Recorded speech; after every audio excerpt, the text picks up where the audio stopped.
ಜೊತೆಗೆ ನಾನಾ ಪಾಟೀಲ್ ಬಹಳ ಚೆನ್ನಾಗಿ ಮಾತನಾಡಿದರು.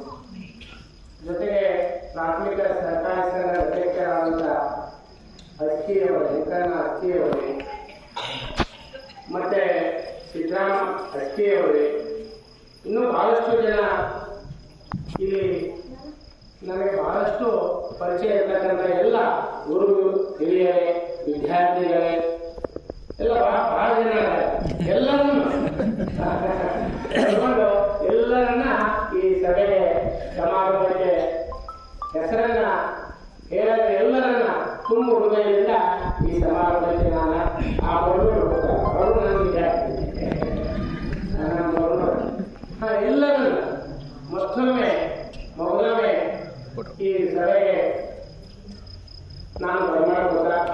ನನಗೆ ಬಹಳಷ್ಟು ಯಾಕಂದ್ರೆ 38ನೇ ಸತ್ಸಂಗ ಅಂದ್ರೆ ಒಳ್ಳೆಯ ವಿಚಾರಗಳನ್ನ ರೂಢಿಯನ್ನು ತೋರು. ಹಳ್ಳಿಗಳಲ್ಲಿ ಈ ಸತ್ಸಂಗ ಬಹಳಷ್ಟು ನಡೀಬೇಕಾಗ್ಯದ. ಅದನ್ನ ಈ ಗ್ರಾಮದವರು ಪ್ರತಿ ಅಮಾವಾಸ್ಯೆ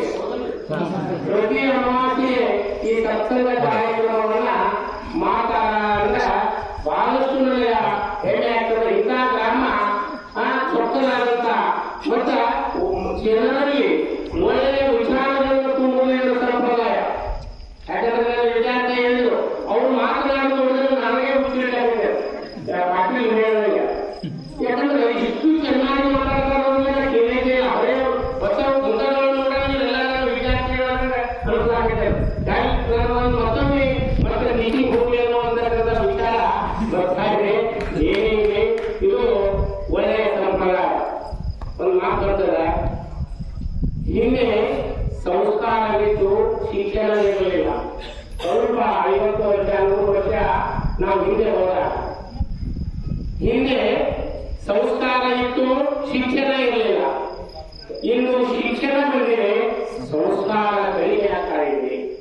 ಅದಕ್ಕೆ ಆ ಶಿಕ್ಷಣದ ಜೊತೆಗೆ ಸಂಸ್ಕಾರ ಬಂತಂದ್ರ ಆ ಗ್ರಾಮ, ಆ ಊರ, ಆ ಜನ ಅವರು ಮಹಾಮಾನವರಾಗ್ತಾರ ಅಂತಕ್ಕಂಥ ಒಂದು ಸಂಪ್ರದಾಯವನ್ನ ಈ ಗ್ರಾಮದವರು ಗುರು ಹಿರಿಯರೆಲ್ಲ ಬಹಳ ವಯಸ್ಸಾದವರು, ನನ್ನ ತಂದೆಯ ವಯಸ್ಸಿನಂತ ಹಿರಿಯರು ಬಂದು ಕೊಡ್ತಾರೆ. ಇಂಥ ಸತ್ಕಾರ ಎಲ್ಲ ಗ್ರಾಮದಲ್ಲಿ ಸಿಗ್ತಾ ಇಲ್ಲ.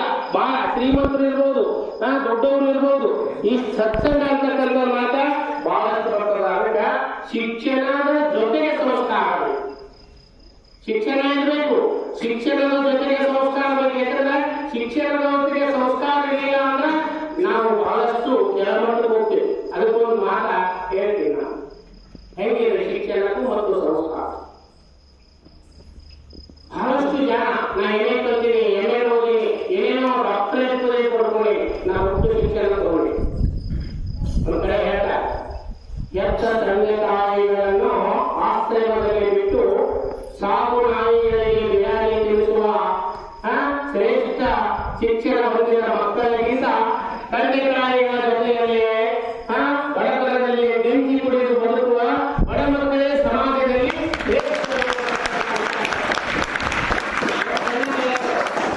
ಯಾಕಂದ್ರೆ ನಾವು ಬಹಳ ಕಲ್ತೀವಿ, ತಂದೆ ತಾಯಿ ನೋಡ್ಕೊಳ್ಳೋದಿಲ್ಲ. ತಂದೆ ತಾಯಿ ಎತ್ತ ತಂದೆ ತಾಯಿಗಳನ್ನು ಆಶ್ರಯದಲ್ಲಿ ಬಿಟ್ಟು ನಮ್ಮ ತಂದೆ ತಾಯಿಗಳನ್ನು ಆಶ್ರಯದಲ್ಲಿ ಬಿಟ್ಟು ಸಾಕು ನಾಯಿಗಳಿಗೆ ಬಿರಿಯಾನಿ ತಿನ್ನಿಸ್ತಕ್ಕಂಥ ಮಕ್ಕಳಿಗಿಂತ ಗಂಜಿಯನ್ನು ಕುಡಿದು ಬದುಕ್ತಾರ ಮಕ್ಕಳ ತಂದೆ ತಾಯಿಯ ಜೊತೆಯಲ್ಲಿ ಗಂಜಿ ಕುಡಿದ ಮಕ್ಕಳೇ ಸಮಾಜದಲ್ಲಿ ಬಡ ಮಕ್ಕಳೇ ಶ್ರೇಷ್ಠರು. ಅದು ಸಂಸ್ಕಾರವಂತರು. ಗಂಜಿ ಕುಡಿದು ತಂದೆ ತಾಯಿಗಳಲ್ಲಿ ಬದುಕಿಸ್ತಾರಲ್ಲ, ಅವರು ನಿಜವಾದಂತ ಶ್ರೇಷ್ಠ ಮಕ್ಕಳು. ಇದನ್ನು ನಾವು ತಿಳ್ಕೋಬೇಕಾಗಿದೆ. ಅಂತ ಒಂದು ಸತ್ಸಂಗದ ಒಂದು ಪರಿಣಾಮ ಇಲ್ಲಿ ಬರ್ತಾ ಇದೆ. ಇನ್ನೊಂದು ಜೊತೆಗೆ ಹೇಳ್ತೀವಿ, ಸರ್ಕಾರ ಸಂಸ್ಕಾರ ಮತ್ತು ಈ ಸಂಘ ಸತ್ಸಂಗ ಅಲ್ಲಿ ಒಂದು ಮಾತು ಬರ್ತಾ ಇದೆ. ಒಂದ್ ಕಡೆ ಹೆಂಗ ಈ ಸಂಸ್ಕಾರ ಅಂದ್ರೆ ಶುದ್ಧೀಕರಿಸು, ಸಂಸ್ಕಾರ ಅಂದ್ರೆ ಅದನ್ನ ಸ್ವಚ್ಛ ಮಾಡೋದು. ಒಂದು ಅರ್ಥದೊಳಗೆ ಏನ್ ಹೇಳ್ತಾರೆ, ಒಂದ್ ಕಡೆ ಸೆಗಣಿಗೆ ಸಂಸ್ಕಾರ ಕೊಟ್ಟರೆ ವಿಭೂತಿಯಾಗುತ್ತದೆ. ಸೆಗಣಿ ಗೊತ್ತಲ್ಲ ನಿಮ್ಗೆಲ್ಲ, ನಮ್ಮ ಮೆಂಟೈನ್ ಮಾಡಿ ನಮ್ಮ ಸೆಗಣಿಗೆ ಹೆಣ್ಣಿ ಸೆಗಣಿಗೆ ಸಂಸ್ಕಾರವನ್ನು ಎಂತಾವುದು ಪರಿವರ್ತನೆ ಮಾಡುವ ಸಮಾಜವನ್ನ, ಜನರನ್ನ, ಮಕ್ಕಳನ್ನೆಲ್ಲ ಒಂದು ಕಾರಣ. ಸೆಗಣಿಗೆ ಸಂಸ್ಕಾರ ಕೊಟ್ಟರೆ ಮೊಸಳಿಗೆ ವಿಭೂತಿಯಾಗುತ್ತದೆ, ಚಿನ್ನಕ್ಕೆ ಸಂಸ್ಕಾರ ಕೊಟ್ಟರೆ ಆಭರಣವಾಗುತ್ತದೆ, ಒಡವೆಯಾಗ್ತವೆ. ಚಿನ್ನಕ್ಕೆ ಏನು ಕೊಟ್ಟರೆ ಸಂಸ್ಕಾರ ಕೊಟ್ಟರೆ ಆಭರಣವಾಗುತ್ತದೆ. ಮತ್ತೆ ಇನ್ನು ಮಾನವನಿಗೆ ಸಂಸ್ಕಾರ ಕೊಟ್ಟರೆ ಮಹಾಮಾನವನಾಗ್ತಾನೆ, ಮಾನವನಿಗೆ ಸಂಸ್ಕಾರ ಕೊಟ್ಟರೆ ಮಹಾಮಾನವನಾಗ್ತಾನೆ ಅಂತಕ್ಕಂಥ ಮಾತಾಡ್ತಾರೆ. ಅದಕ್ಕೆ ನೀವೆಲ್ಲ ಕರ್ನಾಟಕದವರು, ಇದು ನನ್ನ ಭಾಳ ವಿಷಯ. ಸುಮಾರು ನಾನು 1986 ಬಂದಿದೆ. ಇನ್ನುಳಿದ ಸ್ವಲ್ಪ ಬರೀ ನನ್ನ ಕೆಲಸದ ಅಷ್ಟೇ ಇಲ್ಲ, ದೇವಸ್ಥಾನಗಳ ಸರ್ವಿಸ್ ಮಾಡಿದ್ರು. ಈ ಕರ್ನಾಟಕ ಬಹಳಷ್ಟು ಸಲ ಬಂದಿನಿ. ಇವರೆಲ್ಲ ನೋಡಿದಾಗ ಮತ್ತೊಮ್ಮೆ ನಾನು ಮತ್ತೆ ಹೇಳಿದ್ದಿಲ್ಲ, ಹಾಗೆ ಮತ್ತೆ ಕಲಿಸ್ಬೇಕಂತಕ್ಕಂಥ ಒಂದು ವಿಚಾರ ಬರ್ತದೆ. ಏನೇ ಇಲ್ಲಿ ಸರ್ಕಾರದ ನಿಯಮದ ಪ್ರಕಾರ ಸರ್ಕಾರದವರು ನಮಗೆ ವಿಶ್ರಾಂತಿ ಕೊಡ್ತಾರೆ. ಅದ್ರ ಗೌರವ ಹೇಳಿದ್ರಲ್ಲ, ಅವರಿಗೆ ರಿಟೈರ್ಮೆಂಟ್ ಆದರೂ ಸಹಿತ ಸಮಾಜದಲ್ಲಿ ಒಳ್ಳೆಯ ನೀತಿಯನ್ನ, ಮಾತುಗಳನ್ನ, ಮಾರ್ಗದರ್ಶನ ಮಾಡಿರ್ತಕ್ಕಂಥ ವಿಚಾರ ಅವರು ನೀಡಲಿ ಅಂತಕ್ಕಂಥದಕ್ಕೆ ಆ ಜನರಿಗೆ ಸಂಸ್ಕಾರ ಕೊಡ್ತಕ್ಕಂಥ ಕಾರ್ಯಕ್ರಮ ಇದು ಸತ್ಸಂಗ. ಎಲ್ಲೇ ನಮ್ಮಲ್ಲಿ ನನ್ನ ವಿದ್ಯಾರ್ಥಿಗಳು ಹೇಳಿದರು, ಅದು ನನಗೆ ಬೇಕಾಗಿದೆ. ನಾವು ಹೆಚ್ಚು ಕಲಿಯೋಕ್ಕಿಂತ ಸಂಸ್ಕಾರವಂತರಾಗಬೇಕು, ತಂದೆ ತಾಯಿಗಳನ್ನ ನೋಡ್ಕೊಂಡು ಹೋಗ್ತಕ್ಕಂಥ ಮಕ್ಕಳಾಗಬೇಕು. ನಮಗೆ ಶ್ರೇಷ್ಠ ಯಾರು, ನಮ್ಮ ದೇವರು ಯಾರಪ್ಪ ಒಂದು ಮಾತನ್ನು ನೋಡೋಣ. ನಮ್ಮ ದೇವರು ಯಾರು? ನಮ್ಮ ತಂದೆ ತಾಯಿಗಳೇ ದೇವರು. ಮಾರ್ಗದರ್ಶನ ಮಾಡಿರುವಂತವರು ದೇವರು. ತಾಯಿ ತ್ಯಾಗ ಭಾಳ. ಯಾಕಪ್ಪ ಅಂತಂದ್ರೆ ನಾವು ಅವರನ್ನು ಒಂದ್ ಕಡೆ ಒಂದು ಹೇಳ್ತಾರೆ, ತಾಯಿ ಎಷ್ಟು ಶ್ರೇಷ್ಠ ಅದ. ಗರ್ಭದಲ್ಲಿ ಗುಡಿ ಕಟ್ಟಿ ನಮ್ಗೆಲ್ಲ ಕೈಯಾಗಿಟ್ಕೊಂಡ ಹೆಚ್ಚಿನ ತಾಯಿ ನಮ್ಮ ಕಡೆ ಹೇಳ, ಗರ್ಭದಲ್ಲಿ ಗುಡಿ ಕಟ್ಟಿ ರಕ್ತದಿಂದ ಅಭಿಷೇಕ ಮಾಡಿ ಕರುಳನ್ನೇ ಹಾರವನ್ನಾಗಿ ಹಾಕಿ 9 ತಿಂಗಳ ಒಳನಲ್ಲಿ ಹೊತ್ತು ಹೆತ್ತು ಅಳಿದಂತ ಒಬ್ಬ ದೇವತೆಗೆ ನಾವೇನಂತೇವೋ ತಾಯಿ ಅಂದ್ರೆ ಸಾಕು. ಅಂತ ದೇವತೆ, ಅಂತ ತಾಯಿಯನ್ನ ನಾವು ನಮ್ಮ ಜನ್ಮ ಇರುವ ಯಾಕೆ ಮಾತಾಡ್ತಿದ್ರೆ ನನ್ನ ವಿದ್ಯಾರ್ಥಿಗಳು ಬಹಳಷ್ಟು ಇದೆ. ಅದಕ್ಕೆ ತಂದೆ ತಾಯಿಗಳನ್ನ ಯಾರು ಜೋಪಾನ ಮಾಡ್ತೀವಿ, ತಂದೆ ತಾಯಿಗಳಿಗೆ ನೋವು ಬರಲಾದಂತ ಮಾತುಗಳನ್ನ ಯಾರು ಹಾಕ್ತೀವಿ, ಅವರೇ ನಿಜವಾದ ಶ್ರೇಷ್ಠರು. ಹಣ ಇದ್ದವರು, ಅಧಿಕಾರ ಇದ್ದವರು, ನಾ ಬಹಳ ಶ್ರೇಷ್ಠ, ನಾ ಬಹಳ ದೊಡ್ಡವ, ಅಧಿಕಾರ ಬರ್ತದ, ಅಧಿಕಾರ ಹೋಗ್ತದ, ರೊಕ್ಕ ಬರ್ತದ, ರೊಕ್ಕ ಬರ್ತದ, ಹೋಗ್ತದ, ಎಲ್ಲ ಆಗ್ತದೆ. ತಂದೆ ತಾಯಿ ಸಿಗೋದಿಲ್ಲ. ಅದಕ್ಕೆ ದಯವಿಟ್ಟು ನಮ್ಮನ್ನ ಅವರು ರಕ್ತದ ಮುಟ್ಟಿದಂತ ನಮ್ಮನ್ನು ಇಷ್ಟೆಲ್ಲ ಒಂದು ಹಂತಕ್ಕಲ್ಲ ಈ ಕುರ್ಚಿನ ಕುಂದಿಸ್ಲಾಕ ಅದಕ್ಕೆ ಕಾರಣೀಭೂತರು ಯಾರಪ್ಪ ಅಂದ್ರೆ ಹೆತ್ತ ತಾಯಿ ಮತ್ತು ತಂದೆ. ಅದಕ್ಕೆ ವಿದ್ಯಾರ್ಥಿಗಳೇ, ನೀವು ನಿಮ್ಮ ಹೆತ್ತ ತಂದೆ ತಾಯಿಗಳನ್ನ ನೀವು ಏನಪ್ಪ ಅಂತಂದ್ರೆ ನೋಡ್ಕೊಂಡ್ರಂದ್ರ ನಾವು ಕಲಿಸಿದ್ಗೂ ಅದೇನಾಗ್ತದಪ್ಪ ಅಂತಂದ್ರೆ ಒಳ್ಳೆಯದಾಗ್ತದ ಅಂತಕ್ಕಂಥ ಒಂದು ಮಾತನ್ನ ಈ ಸಂದರ್ಭದಲ್ಲಿ ನಾವು ಏನ್ ಮಾಡ್ತೀನಪ್ಪ ಅಂತಂದ್ರೆ ಹೇಳಕ್ ಬಯಸ್ತೀನಿ. ಅದರ ಜೊತೆಗೆ ಹೆಚ್ಚು ಮಾತಾಡೋದು ಬೇಡ, ಟೈಮ್ ಆಗಲ್ಲ. ಬಹಳಷ್ಟು ಜನ ಮಾತಾಡೋದಾರ, ಇಲ್ಲೆಲ್ಲ ನನ್ನ ತಾಯಿಗೆ ಕೊಡ್ತಾರ, ಮತ್ತು ನನ್ನ ವಿದ್ಯಾರ್ಥಿನಿಯರು ಕೊಡ್ತಾರ. ಸುಮ್ಮನೆ ಅವರಿಗೊಂದು ಹೆಣ್ಮಕ್ಳು ಅಂದ್ರ ಬಹಳಷ್ಟು ಶ್ರೇಷ್ಠರು. ಅಲ್ಲಿ ಏನಾಗ್ತದಪ್ಪ ಅಂತಂದ್ರ ತಾಯಿಯ ತ್ಯಾಗ ಬಾಳ.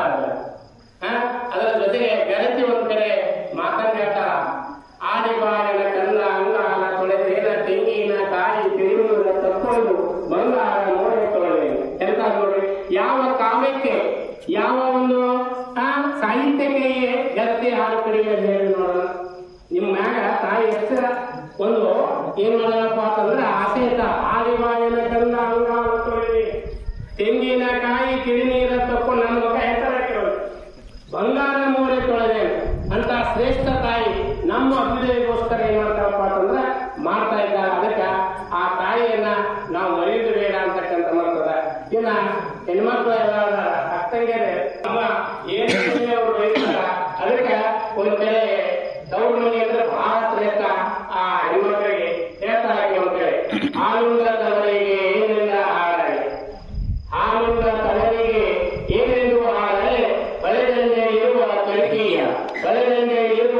ಕರಿಕಿ ಕುಡಿ ಹೆಂಗ ಹಬ್ಬಳಿ ನಿಮ್ಮ ವಂಶ ಸಮೇತ ಆಕೆ ಗಂಡನಿಗೆ ಹೋಗಿರ್ತಾರ ತಂಗಿ ಅಕ್ಕ.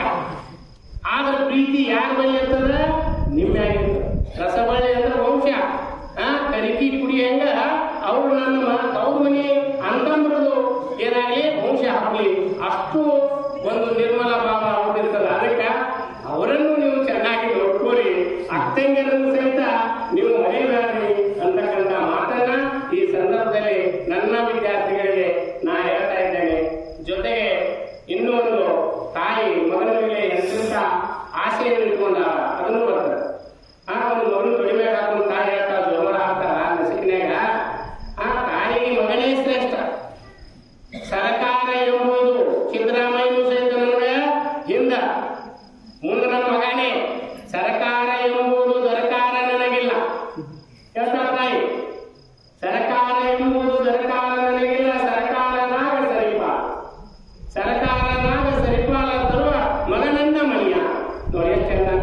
ಇಂಥ ಮಕ್ಕಳು ನೀವಲ್ಲಿ ಅಂತ ದೊಡ್ಡ ಹುದ್ದೆ ಹೋಗ್ತೀರಿ, ಸರ್ಕಾರದ ಒಳ್ಳೆಯ ಹುದ್ದೆ ಇರ್ತೀರಿ. ಅದಕ್ಕೆ ತಾಯಿಯ ತ್ಯಾಗದಿಂದ ಎಲ್ಲವೂ ಗೌಣ. ಅದಕ್ಕೆ ಮುದ್ದು ವಿದ್ಯಾರ್ಥಿಗಳೇ, ನೀವು ಎತ್ತ ತಂದೆ ತಾಯಿಗಳನ್ನು ಮಾತ್ರ ಮರಿಬೇಡ್ರಿ. ಅದರ ಜೊತೆಗೆ ಮಾರ್ಗದರ್ಶನ ಮಾಡಿದಂತ ಇಂಥ ಗುರುಗಳನ್ನ ಮರಿಬೇಡ್ರಿ.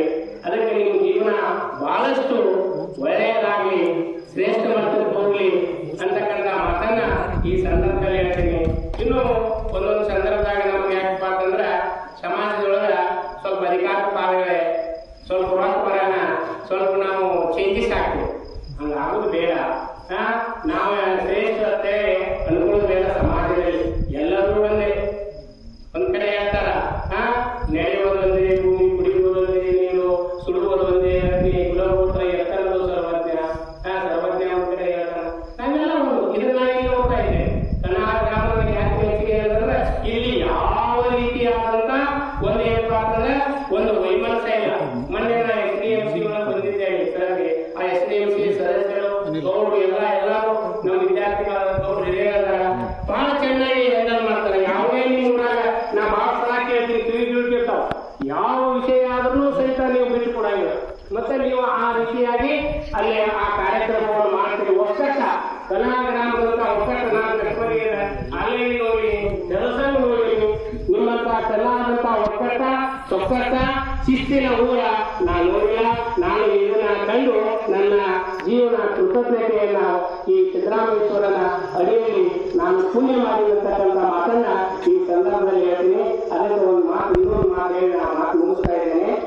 ನಾವು ಸುಮ್ಮನೆ ಯಾವುದೋ ಒಂದು ಭ್ರಮೆಯಾಗಿದ್ದು ಬಿಡ್ತೀವಿ. ಅವಾಗ ನಾ ಬಹಳ ದೊಡ್ಡವನ, ಶ್ರೇಷ್ಠ, ಮಾತ್ರ ಬಹಳ ದೊಡ್ಡವನ ಅಂತ ಯಾರು ದೊಡ್ಡವರು ದೊಡ್ಡವರು ಜನ್ಮಗಳು ನಾವೆಲ್ಲ ಹೋಗ್ಲೇಬೇಕು.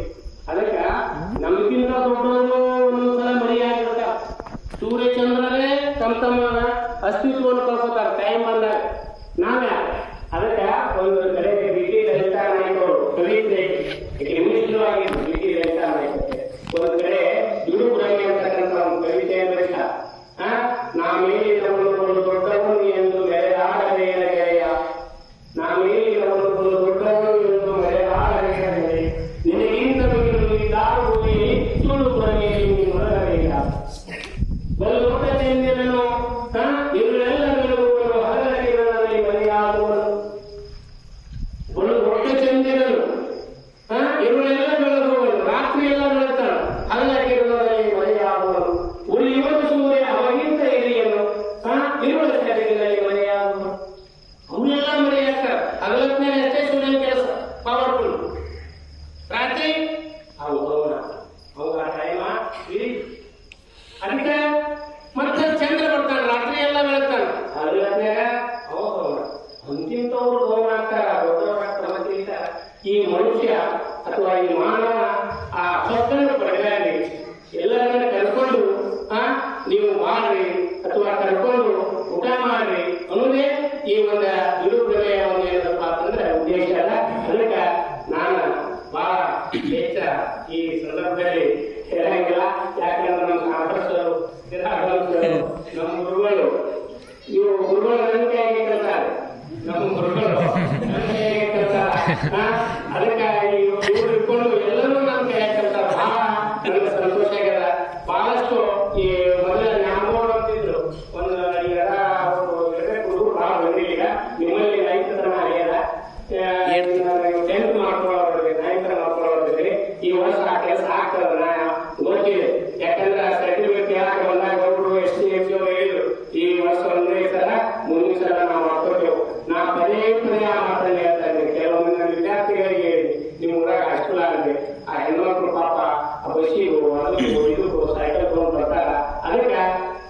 ಸಿದ್ದರಾಮೇಶ್ವರ ದಯದಿಂದ ಮುಂದಿನ ಸಲ 2025 ನಿಮ್ಮ ಊರಿಗೆ ಹೈಸ್ಕೂಲ್ 9th ಹಾಗೆ ಆಗ್ತದಂತಕ್ಕಂಥ ಈ ಮಾತ್ರ ನಿಮ್ಗೆ ಎಲ್ಲಾ ಸಮಾಜದ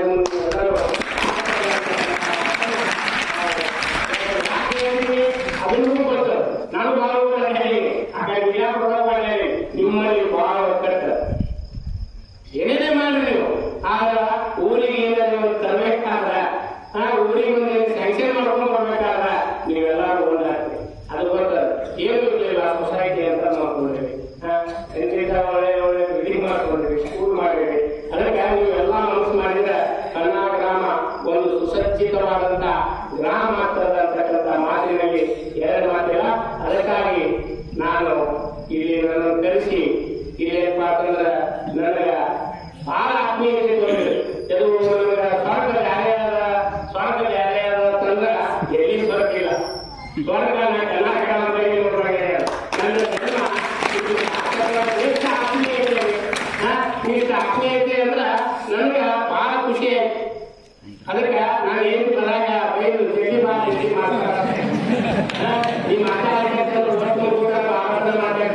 ಬರಾಗ ಒಂದು ವ್ಯಕ್ತಿ ಗಾಯಾಗ ಜಲ್ದಿ ಇಲ್ಲ ಮಾತಾಡಿದ್ರೆ ಹೆಚ್ಚಿಗೆ ಮಾತಾಡ್ಕೊಡ್ತೀವಿ.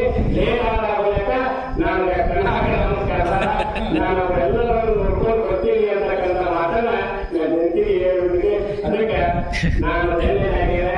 ನನಗೆ ಇಲ್ಲಿವರೆಗೆ ಮಾತನಾಡಕ್ಕೆ ಅವಕಾಶ ಕೊಟ್ಟಿದ್ದೆ ತಮ್ಮೆಲ್ಲರಿಗೆ ಮತ್ತೊಮ್ಮೆ ಮೊದಲನೇ ನಾನು ಒಂದು